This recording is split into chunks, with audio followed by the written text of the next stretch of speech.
ഇസ്ലാമിനെ സംബന്ധിച്ചിടത്തോളം season marketing business ആണ് ഇസ്ലാം.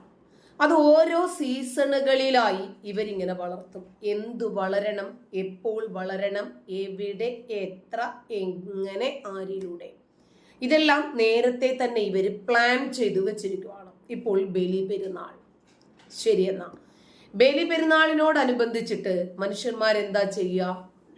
വസ്ത്രം കുറേ എടുക്കും. ശരിയെന്നാ അതിലിട്ടൊരു പണി അങ്ങോട്ട് കൊടുത്തേക്കാം. മനുഷ്യന്മാർ യഥേഷ്ടം സന്തോഷിക്കും.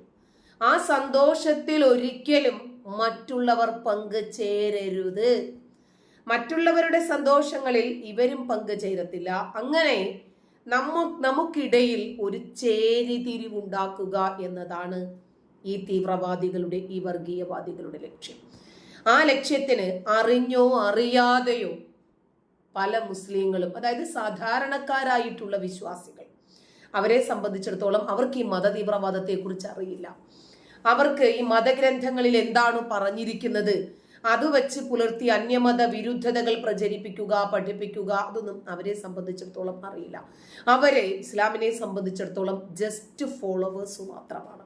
അപ്പോ മറ്റുള്ളവരിൽ നിന്നും ശ്രദ്ധ എങ്ങനെയാണ് നമ്മളിലേക്ക് തിരിക്കേണ്ടത് എന്നതാണ് ഇവര് ചിന്തിക്കുന്നത്. അപ്പോ ബലി പെരുന്നാൾ ശരിയെന്നാ ടാറ്റയ്ക്കിട്ട് പണിഞ്ഞു. അത് വല്ലാതെ ഏശിയില്ല. എന്തിനു വേണ്ടിയാണോ ചെയ്തത്, നെഗറ്റീവ് എഫക്റ്റ് ഉണ്ടായി. മണ്ണുവാരിയിട്ടാൽ താഴെ വീഴാത്തത്ര ആളുകളായി എല്ലാ സ്റ്റുഡിയോ കേന്ദ്രങ്ങളിലും.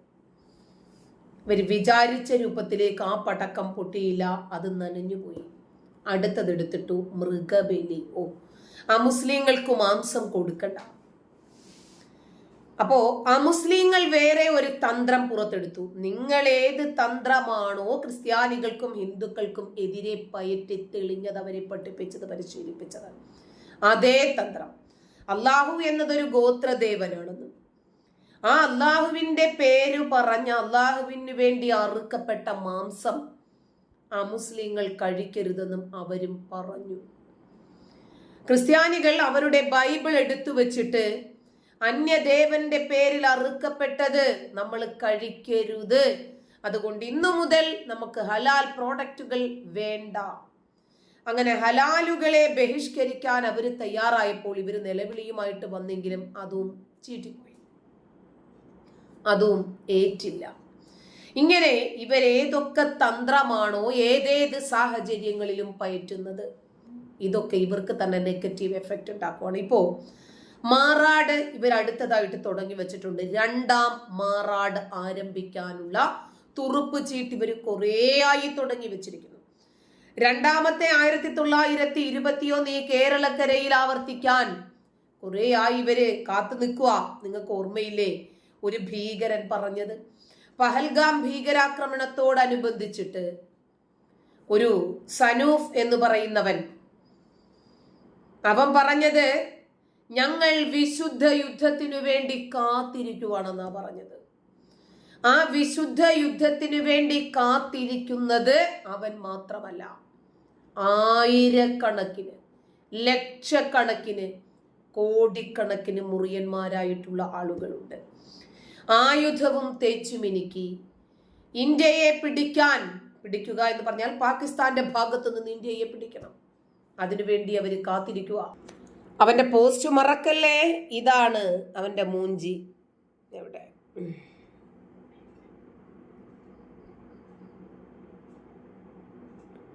ഇങ്ങനെയാണോ എന്റെ സഹോദരങ്ങൾ ഈ കാഫിറിനെ കൊന്നുകളഞ്ഞത്? നന്നായി. ഇന്നല്ലെങ്കിൽ നാളെ കാശ്മീർ ഞങ്ങൾ പിടിച്ചെടുക്കും. ഞങ്ങൾ എന്ന് പറഞ്ഞാൽ ഇവനും ഇവന്റെ തന്തയും. ഇന്ത്യയിൽ നിന്നും കാശ്മീരിനെ വേർപെടുത്തും. എന്നിട്ട് അവന്റെ അണ്ണാക്കൽ കൊണ്ടുപോയി തിരുകും. മറ്റ് ലോകരാജ്യങ്ങൾ ഇന്ത്യയെ കാർക്കിച്ചു തുപ്പും. എന്നിട്ട് ഇവന്റെ മുഖത്ത് ഒരു തൂറി വെക്കും. കാശ്മീർ അപകടത്തിലാണ് എന്ന് ലോകം തിരിച്ചറിയും. എന്നിട്ട് ഇവനെ കാശ്മീരിൽ കൊണ്ടുപോയിട്ട് കുരിശി തറച്ച് നിർത്തും.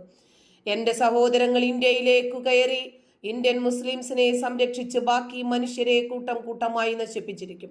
മറ്റുള്ളവരൊക്കെ മനുഷ്യരാണെന്ന് അവൻ സമ്മതിച്ചു. കാലങ്ങളോളമായി കാത്തിരിക്കുകയായിരുന്നു വിശുദ്ധ യുദ്ധത്തിന് വേണ്ടി. 20 ഏക്കറിട്ടിട്ട് ഇവൻ കാത്തു നിൽക്കുക. റെഡി 1 2 3 പറഞ്ഞാൽ മതി പൊട്ടിത്തെറിക്കാനേ. ഞങ്ങളെ ഇന്ത്യൻ ആർമി കൊന്നിരിക്കും. സ്ലീപ്പർ സെൽസിനെ നിങ്ങൾക്ക് കൊല്ലാൻ കഴിയൂ. ഞങ്ങളുടെ ആശയവും ലക്ഷ്യവും ഒരിക്കലും മരവിപ്പിക്കാനും ഇല്ലാതാക്കാനും സാധിക്കില്ല. നാരേ തക്ബീർ എന്ന് ഉച്ചത്തിൽ വിളിച്ചുകൊണ്ട് ഒരു ദിവസം നിന്റെ എല്ലാമടുത്ത് ഞങ്ങൾ എത്തിയിരിക്കും. നിങ്ങളൊക്കെ ഇത് മറന്നാലും ഞാനിത് മറക്കില്ല. കാരണം എന്തെന്നറിയാമോ? എൻ്റെ രാജ്യത്തിനെതിരെ കുറേയായി ഇവർ ആയുധം തേച്ചു മിനുക്കി ഇരുമ്പ് നിക്കറും റെഡിയാക്കി കാത്തിരിക്കുവാണ്. അപ്പോൾ ഇവരെ അതിന് അനുവദിക്കരുതല്ലോ. മറ്റുള്ളവരും ജാഗ്രതയോടുകൂടി ഇരിക്കണ്ടേ? രണ്ടാം മാറാട് അവർ തുടങ്ങിക്കഴിഞ്ഞു. ഭജന മഠം അടിച്ച് തകർത്ത് ഇവർ ബലി പെരുന്നാൾ ആഘോഷിക്കുവാണ്. റൌഫ് പുറത്തു വന്ന കാര്യം നിങ്ങൾ എല്ലാവരും അറിഞ്ഞിട്ടുണ്ടല്ലോ. ശരി, പോകുന്നു. മാറാട് ഭജനമഠം അടിച്ചു തകർത്തു. മഠത്തിലെ ഗുരുസ്വാമിക്ക് മർദ്ദനമേറ്റു. സംഭവവുമായി ബന്ധപ്പെട്ട് മാറാട് സ്വദേശി നവാസിനെ പോലീസ് കസ്റ്റഡിയിലെടുത്തു. ഇന്ന് രാവിലെ 6 മണിക്കായിരുന്നു സംഭവം. അനഘ ഹർഷൻ ചേരുന്നു. അനഘ, എന്താണ് മാറാട് സംഭവിച്ചത്? അനിൽ നമ്പ്യാർ, ഏറ്റവും സങ്കടകരമായ ഒരു സംഭവമാണ് നടന്നിരിക്കുന്നത്. ഇന്ന് രാവിലെ 6 മണിയോടെയാണ് മാറാടുള്ള ഈ ഭജനമഠം അടിച്ച് തകർത്തിരിക്കുന്നത്. ഈ പ്രദേശത്ത് തന്നെയുള്ള നവാസ് എന്ന് പറയുന്ന ആളാണ് ഈ ഭജനമഠത്തിനകത്തേക്ക് 6 മണിയോടെ കയറുകയും ഇവിടെ ഉണ്ടായിരുന്ന വിഗ്രഹമടക്കം അടിച്ച് തകർക്കുകയും ചെയ്തിരിക്കുന്നത്. നമുക്ക് ദൃശ്യങ്ങളിൽ നിന്ന് കാണാം. വിളക്കുകൾ അടിച്ച് തകർത്തിട്ടുണ്ട്. മാത്രമല്ല അയ്യപ്പന്റെ വിഗ്രഹമടക്കമുള്ള കാര്യങ്ങൾ വലിച്ചെറിയുകയും വടി ഉപയോഗിച്ച് അടിച്ച് തകർക്കുകയും ഒക്കെ തന്നെ ചെയ്തിട്ടുണ്ട്. ആ സമയം ഇവിടെ ഉണ്ടായിരുന്നവരോട് നമുക്ക് ഇതിന്റെ വിശദമായ കാര്യങ്ങൾ ചോദിക്കാം. എന്താണ് ശരിക്കും സംഭവിച്ചത്? ഞങ്ങളിതിൽ സ്ഥിരമായിട്ട് വിളക്കെത്തിക്കുന്ന സ്ഥലങ്ങളാണ്. അയ്യപ്പം തിടമ്പേറ്റി നമ്മൾ ഗോതീശ്വര ശിവക്ഷേത്രത്തിന് വർഷങ്ങളോളം അവിടെ നാലപ്പുറത്ത് എഴുന്നള്ളിച്ച് തിടമ്പെത്തി ഇവിടെ ദിവസം ആരതി ചെയ്യുന്ന വിഗ്രഹമാണ്. ഇതാണ് അടിച്ചമർത്തിയിട്ട് രാവിലെ തന്നെ ചെയ്തത്. നമ്മൾ ഗണപതിയോളം കഴിക്കുന്ന ഹോമകുണ്ടത്തിലെല്ലാം അടിച്ചമർത്തി വിളക്ക് നെയ്വിളക്ക് കത്തിക്കുന്നതാണ്. നെയ്വിളക്കിന്റെ വിളക്കുകൾ, അതിന്റെ പീഠങ്ങൾ അടിച്ചമർത്തത്. മുന്നിൽ നമുക്ക് കയറി വരുന്നോടത്ത് തന്നെ തുളസിത്തറുണ്ട്. ഈ തുളസിത്തറെല്ലാം അടിച്ചത് ജോഡിന്റെ അവിടെ എത്തിച്ചിട്ടുണ്ട്. ഇതെല്ലാം ചെയ്ത ബാക്കിയിൽ ഗുരുസ്വാമിനെ ഹോസ്പിറ്റലിൽ കയറി വന്ന് ഗുരുസ്വാമി രാവിലെ പുറത്തേക്ക് വരുന്ന വടി കുത്തിപ്പിടിച്ചിട്ട് നടന്നിട്ട് വരുന്ന വ്യക്തിയാണ്. ആ ചൂരവടി കൊണ്ടാണ് അടിച്ചിട്ട് കാലെല്ലാം ചോര പൊട്ടിച്ചിട്ട് എല്ലാം കൂടി ബീച്ച് ഹോസ്പിറ്റലാണ് ആളുള്ളത്.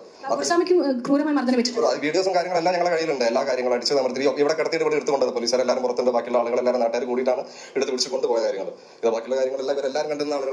ഈ പ്രദേശത്തെ മറ്റൊരു അമ്പലത്തിലേക്കും ഈ നവാസ് എന്ന് പറയുന്ന ആൾ കയറി ചെന്ന അമ്പലത്തിന്റെ ഗേറ്റ് അടക്കം അടിച്ച് തകർത്തിട്ടുണ്ട് അല്ലേ? അതെ, പ്രദേശം മാറാട് പ്രിയാട്ടിന് സമീപമുള്ള ആനപ്പാട്ട് ക്ഷേത്രത്തിന്റെ ഗേറ്റും അടിച്ച് തകർത്തിട്ടുണ്ട്. അതെന്ന് പറയുന്നത് ഇത് സമാധാന അന്തരീക്ഷത്തിൽ പോകുന്ന മാറാട് വീണ്ടും ഒരു കലാപം ഉണ്ടാക്കാൻ വേണ്ടിയിട്ടുള്ള ശ്രമമാണോ എന്ന് സംശയിക്കുന്നുണ്ട്. ആ വ്യക്തിനെ പോലീസ് അറസ്റ്റ് ചെയ്തെങ്കിൽ ആ വ്യക്തി വിളിച്ചു പറഞ്ഞിരിക്കുന്നത് ഞാൻ മുജീബുദ്ദീൻ എന്ന സംഘടനയിൽപ്പെട്ട ആളാണെന്ന് വിളിച്ചു പറഞ്ഞിട്ടാണ് പോലീസ് കീഴടക്കുമ്പോൾ വിളിച്ചു പറഞ്ഞിട്ടുണ്ട്. അതിന്റെ വീഡിയോസ് ഒക്കെ നമ്മുടെ അടുത്തുണ്ട്. അപ്പൊ അത്തരത്തിലൊരു തീവ്രവാദ ആക്രമണമാണോ എന്നൊരു സംശയമുണ്ട്. അപ്പൊ അതേ ബന്ധപ്പെട്ട അധികാരികൾ അത് വേണ്ട വിധത്തിൽ അന്വേഷിച്ച് നടപടി സ്വീകരിക്കണം. അതുപോലെ തന്നെ ഇനി ഇത്തരം കാര്യങ്ങൾ മാറാട് ഉണ്ടാവാതിരിക്കാൻ വേണ്ടിയിട്ടുള്ള അടിയന്തര നടപടികൾ സ്വീകരിക്കണമെന്നും ഈ അവസരത്തിൽ ആവശ്യപ്പെടുകയാണ്. അത് തന്നെയാണ് അനിൽ നമ്പ്യാർ, അതീവ ഗൗരവത്തോടെ കാണേണ്ട ഒരു സംഭവമാണ് ഇപ്പോൾ നടന്നിരിക്കുന്നത്. നമ്മളിപ്പോൾ നിൽക്കുന്നത് ഭജനമഠത്തിന്റെ ഉള്ളിലാണ്. ഒരിക്കൽ കൂടി നമുക്ക് ആ ദൃശ്യങ്ങൾ പ്രേക്ഷകരിലേക്ക് എത്തിക്കാം. അതായത് ഇന്ന് രാവിലെ 6 മണിയോടുകൂടിയാണ് ഈ നവാസ് എന്ന് പറയുന്ന ആൾ ഈ ഭജനമഠത്തിനുള്ളിലേക്ക് പ്രവേശിക്കുകയും ഈ വടി ഉപയോഗിച്ച് വിഗ്രഹങ്ങൾ തകർക്കുകയും മാത്രമല്ല വിളക്കുകൾ വലിച്ചെറിയുകയും ഒക്കെ തന്നെ ചെയ്തു. ഈ തകർന്നു കിടക്കുന്ന വിഗ്രഹവും മറ്റുമൊക്കെ നമുക്ക് ദൃശ്യങ്ങളിൽ നിന്ന് വ്യക്തമായി കാണാം. മാത്രമല്ല ഈ ഭജനമഠത്തിന് മുന്നിൽ ഒരു തുളസി തറയുണ്ട്. അത് ചവിട്ടി തെറിപ്പിക്കുകയും ചെയ്തു എന്നാണ് ഇവിടെ ആ സമയത്തുണ്ടായിരുന്ന ദൃക്സാക്ഷികളടക്കം പറയുന്നത്. പിന്നീട് മാത്രമല്ല ഈ മാറാട് ഈ സ്ഥലത്തിനോട് ചേർന്ന് മറ്റൊരു ക്ഷേത്രമുണ്ട്. ആ ക്ഷേത്രത്തിലേക്കും ഈ പ്രതി കടന്നിരുന്നു. ആ ക്ഷേത്രത്തിന്റെ ഗേറ്റ് തകർക്കുകയും ആ ക്ഷേത്രം കൂടെ നശിപ്പിക്കാനുള്ള ഒരു ശ്രമം ഈ പ്രതിയുടെ ഭാഗത്ത് നിന്ന് ഉണ്ടായിരുന്നു. അപ്പോഴേക്കും ഈ നാട്ടുകാരും പോലീസും ചേർന്നാണ് ഈ പ്രതിയെ പിടിച്ചിരിക്കുന്നത്. നിലവിൽ മാറാട് പോലീസ് സ്റ്റേഷനിലാണ് പ്രതി ഉള്ളത്. എന്തായാലും ഈ സംഭവവുമായി ബന്ധപ്പെട്ട് നിലവിൽ ഇപ്പോൾ ഈ പ്രദേശത്തൊക്കെ തന്നെ ആളുകൾ തടിച്ചുകൂടിയിട്ടുണ്ട്. എന്താണ് സംഭവിച്ചിരിക്കുന്നത് എന്നാണ്. മറ്റൊന്ന് ഈ ഭജനമഠത്തിലെ ഈ ഗുരുസ്വാമിക്ക് മർദ്ദനമേറ്റ സംഭവമാണ്. ഗുരുസ്വാമിക്ക് അതിക്രൂരമായി തന്നെ മർദ്ദനമേറ്റിട്ടുണ്ട്. നിലവിൽ കോഴിക്കോട് ബീച്ച് ആശുപത്രിയിൽ ഗുരുസ്വാമി ചികിത്സയിൽ തുടരുകയാണ്. അലി നമ്പ്യാർ, അനഘ, നമുക്ക് എല്ലാവർക്കും അറിയാം മാറാട് വളരെ സെൻസിറ്റീവ് ആയിട്ടുള്ള ഒരു മേഖല ആണ്. ഈ അടിച്ചു തകർത്തു എന്ന് പറയുന്ന, ഞാൻ നേരത്തെ കേട്ടത് മുജാഹിദീൻ സംഘടനയുടെ പ്രതിനിധിയാണ് നവാസ് എന്നാണ് പറയുന്നത്. ഈ നവാസ് ഈ നാട്ടുകാരൻ ആണോ? ഇദ്ദേഹത്തിന്റെ പശ്ചാത്തലം എന്താണ്? ഈ അറസ്റ്റിലായിരിക്കുന്ന നവാസ് വിളിച്ചു പറഞ്ഞു എന്ന് പറഞ്ഞു മുജാഹിദീൻ സംഘടനയിൽപ്പെട്ടതാണെന്ന്. ഈ നവാസിനെ കുറിച്ച് എന്താണ് അറിയാൻ സാധിക്കുന്നത്? നവാസ് കഴിഞ്ഞ ഒരു 2-3 ആഴ്ച മുന്നേ ഞാൻ കണ്ട വ്യക്തിയാണ്. ഞാൻ മാത്തോട്ടം റോഡിൽ ഞാൻ വണ്ടി എടുത്ത് വരുന്ന സമയത്ത് അയാളെ ഞാൻ എന്റെ വീടിന്റെ ഭാഗത്ത് ഞാൻ ഇറക്കി കൊടുത്ത ആ വ്യക്തിയോട് പറഞ്ഞു ഞാൻ 3 മാസങ്ങളായിട്ട് ഞാൻ ഇവിടെ അല്ലേ ചെന്നൈയിലായിരുന്നു, പുറത്താണെന്ന് പറഞ്ഞ ആളാ. ഇപ്പൊ അന്ന് അവിടെ ഈ നമ്മുടെ ഈ കാറ്ററിംഗ് വർക്കും കാര്യങ്ങളെല്ലാം കൂടെ ആയിട്ട് മുന്നോട്ട് പോകുന്ന ഒരു വ്യക്തിയാണെന്ന് ഇവിടെ നാട്ടിൽ ജോലി നോക്കണമെന്ന് പറയാം. കുറെ കാലമായിട്ട് ഞാൻ ഇവിടെ ആളെ കണ്ടിട്ടില്ലായിരുന്നു, കുറച്ച് മാസങ്ങളായിട്ട്. ആ സമയത്താണ് ആ വ്യക്തിനെ ഒരു ദിവസം രാത്രി ഞാൻ വരുന്ന സമയത്ത് ഒരു 11 മണി 11:30 സമയമായിട്ടുണ്ടാവും ഞാൻ എന്റെ വീടിന്റെ ഭാഗത്തായിട്ട് ഇറക്കി കൊടുക്കുന്നത് ഒരു ദിവസം. പിന്നീട് ഞാൻ വ്യക്തിയെ കണ്ടിട്ടില്ല. ഈ സമയത്ത് രാവിലെയാണ് ഞാൻ ആളെ കാണുന്നത്. ഇന്നൊരു പെരുന്നാൾ ദിവസമായിട്ട് അങ്ങനത്തെ വ്യക്തികൾ നമ്മുടെ വീട് മഠത്തിന് ചുറ്റുപാട് ബേക്കറികളൊക്കെ ഒരുപാട് മുസ്ലിംസ് ആളുകളാണുള്ളത്. ഇതൊന്നും നമ്മളെല്ലാവരോടും നല്ല രീതിയിൽ സൗഹൃദം പോകുന്നു. ഇന്നത്തെ ദിവസം ഈ ഒരു കാര്യങ്ങൾ ചെയ്യാന്ന് പറഞ്ഞാൽ അവർക്കാണെങ്കിലും നമുക്കാണെങ്കിലും ഇവിടെ ഒത്തിരി പോകണം നമ്മൾ ആഗ്രഹിക്കുന്ന എല്ലാവർക്കും വലിയൊരു ബുദ്ധിമുട്ടിലേക്ക് മാറിക്കൊണ്ടിരിക്കുന്നത്. ഈ പുറത്തെ ജനങ്ങളൊക്കെ ഇനി എന്താ ചെയ്യേണ്ടതെന്ന് കരുതിയിരിക്കുക. എല്ലാവരും പേടി കൊണ്ട് മാത്രം മാറി നിൽക്കുന്ന കാര്യങ്ങളല്ല. ഇവിടെ പോലീസുകാരുള്ളതുകൊണ്ട് നമ്മൾ ഇനി എന്ത് ചെയ്യണം അവരുടെ അടുത്തുള്ള ബാക്കിയുള്ള കാര്യങ്ങളും തീരുമാനങ്ങളും പറഞ്ഞിട്ട് അതായത് ഈ നവാസ് ഈ പ്രദേശവാസിയാണ്, നവാസിന് മറ്റു പ്രശ്നങ്ങളൊന്നുമില്ല. മറ്റു പ്രശ്നങ്ങൾ ഇതുവരെ ഒരു വീടിന്റെ മുകളിൽ ഒരു വാടക വീട്ടിൽ നിന്ന് അവിടെ നിന്ന് ആരോ കൈ അടിച്ച് പൊട്ടിക്കുകയോ അല്ല കൈ തട്ടോ കാര്യങ്ങളൊക്കെ അറിഞ്ഞിട്ടുണ്ട്. എന്താണെന്നുള്ള ഡീറ്റെയിൽ ആയിട്ട് എനിക്ക് അറിയില്ല. അങ്ങനെ കാര്യങ്ങളൊക്കെ കേൾക്കുന്നത് ഒരു അമ്പലം തൊട്ടടുത്തുള്ള അമ്പലത്തിന്റെ കാര്യങ്ങൾ പറഞ്ഞാൽ ഗേറ്റ് ചവിട്ടി പൊളിക്കാൻ കഴിയാത്തതുകൊണ്ട് ഉള്ളിൽ കയറാതിരുന്നാണ്. ഇതൊക്കെയാണ് ഇപ്പോൾ അവിടുന്ന് രണ്ടാമത് തിരിച്ചു വന്ന് നമ്മുടെ മഠത്തിന്റെ മുന്നിലേക്ക് തിരിച്ചു വരിക. ഇതൊക്കെ അക്രമം കാണിക്കാൻ വേണ്ടിയിട്ട് നമ്മൾ ദ്രോഹിക്കാൻ വേണ്ടി മാത്രം വരുന്നൊരു കാര്യമായിട്ട് നമ്മളെല്ലാവരും മനസ്സിലാക്കുന്നത്. അങ്ങനെ തന്നെയാണ് അനിൽ നമ്പ്യാർ. അതായത് ഈ നവാസ് എന്ന് പറയുന്ന ആള് ഈ മാറാട് ഈ പ്രദേശത്ത് തന്നെ ഉള്ള ആളാണ്, മറ്റു പ്രശ്നങ്ങളൊന്നും ഇല്ല എന്നാണ് ഈ പ്രദേശവാസികളിൽ നിന്ന് മനസ്സിലാക്കാൻ സാധിക്കുന്നത്. അതായത് മനഃപൂർവ്വം ഈ ഭജനമഠത്തിലേക്ക് കയറി ഇത്തരത്തിലൊരു അതിക്രമം, അതും ഈ ദിവസം തന്നെ തെരഞ്ഞെടുത്തിരിക്കുന്നു എന്നതാണ് ഏറ്റവും പ്രധാനപ്പെട്ടതും ഏറ്റവും ശ്രദ്ധേയമായതും. എന്തായാലും നിലവിൽ ഈ പ്രദേശത്ത് അതീവ പോലീസുകാരുണ്ട്. കൃത്യമായി എന്താണ് ഇനി അടുത്ത നടപടിക്രമങ്ങൾ എന്നതൊക്കെയാണ് ഇപ്പോൾ നടന്നുകൊണ്ടിരിക്കുന്നത്. അനിൽ നമ്പ്യാർ, അനഘ, ഇനി ഇയാളെ ഒരു മനോരോഗിയാക്കി മാറ്റുമോ? തീർച്ചയായിട്ടും ഇയാൾ പറഞ്ഞിട്ടുണ്ട് ഒരു മുജാഹിദീൻ സംഘടനയുടെ പ്രതിനിധിയാണ് എന്ന് വിളിച്ചു പറഞ്ഞിട്ടുണ്ട്. മുജാഹിദീൻ സംഘടന ഒരു തീവ്രവാദ സംഘടനയാണ്, തീവ്രവാദ പശ്ചാത്തലമുള്ള ഒരാളാണ് ഈ നവാസ് എന്ന് മനസ്സിലാക്കുന്നു. ഇവിടെ മാത്രമല്ല, ഭജനമഠത്തിൽ മാത്രമല്ല അതിക്രമം കാട്ടിയത്, മറ്റൊരു ക്ഷേത്രത്തിലും കയറിക്കൂടാൻ ഇയാൾ ശ്രമം നടത്തി എന്ന വാർത്തയും പുറത്ത് വരുന്നുണ്ട്. മനോരോഗിയാക്കി മാറ്റുമോ ഇയാളെ അനഘ?